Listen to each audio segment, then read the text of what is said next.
Ang buhay mga mamshi. Ito nga palang everyday routine ng anak ko na si Aling Maliit. Walang humpay na pagkain. O diba, sinusubuan niya pa dyan si daddy niya. Kasabay nga nito ay ang paglakas ng ulan. Kaya naman sabi ni daddy, sarado ko daw yung bintana dahil baka maanggihan kami. May low pressure na naman kasi. Diyos ko po, sana wag naman bagyo to ng bonggang-bonga dahil kawawa naman mga estudyante. Fast forward nga tayo. 10:45 pa nga lang ay alis na kami ni daddy para magsundo sa aming Kuya Yami. Mahirap din kasi ang paradahan doon dahil marami na ding naka-e-bike tsaka mga ibang sasakyan na nagpaparada. Dumaan nga pala muna kami dyan sa Bayad Center dahil nagbayad ako ng kuryente at saka sa PLDT bago pumunta sa school.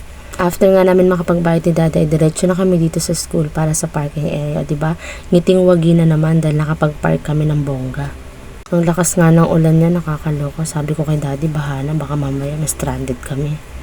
Dahil medyo natatagalan nga ako magantay sa labas, pumasok na ako sa loob para i-check kung pwede nang magpalabas ng mga bata.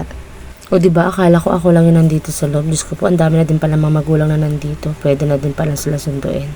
Nagantay nga lang ako saglit kay Kuya and then after nun, uwian na din pala nila. Kaya naman, ang ngiti ng bata, tuwang-tuwa na naman. Fast forward nga tayo. Nung makauwi na nga kami sa bahay, nung gabi ay nagluto si Mama ng chicken curry. Si Kuya Yami na nga ang pinag-video ko dyan dahil nagliligpit ako ng time na yan. Nauna na nga palang prinito dyan ni Mama yung patatas at saka yung carrots. After nga nito ay nagisa na siya ng sibuyas, luya, and then after nyo nilagay niya na yung chicken. Hinalo-halo niya lang ito and then nung nakita niya na maluluto na naglagay na siya ng mga pampalasa katulad ng paminta at saka ng magic sarap. Naglagay na din pala siya of course ng gata dyan. Make sure yung gata dyan ay yung kakang gata talaga para creamy-creamy yung chicken curry. And then naglagay na din siya dyan ng chicken curry powder. Nung luto na nga ay dinagdag na ni Mama yung prinito niya kanina na patatas at saka carrots. Madami na naman kaming makakain ito. Diyos ko po, spell diet na naman tayo niyan mga kapatid sa pananampalataya. O diba, bago matulog si Aling Maliit ay Diyos ko po nag-iikot-ikot pa dyan. Ang dami talagang alam ng batang ito.